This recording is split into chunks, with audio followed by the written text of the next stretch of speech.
আজ ৬ উইকেটে ৩৩৯ রান নিয়ে চেন্নাই টেস্টের দ্বিতীয় দিন শুরু করে ভারত।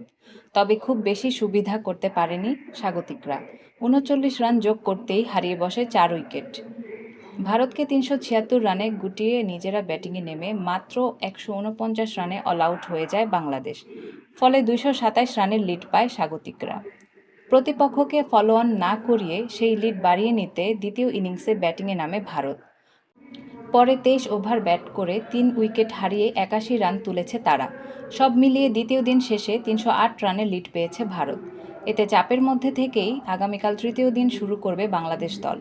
রোহিত শর্মাকে তৃতীয় ওভারেই ফেরান তাসকিন আহমেদ। বিরাট কোহলি অবশ্য দেখে শুনেই খেলছিলেন। তবে দিন শেষের কিছুক্ষণ আগে মিরাজের বলে এলডব্লিউ হন ব্যক্তিগত ১৭ রান করে।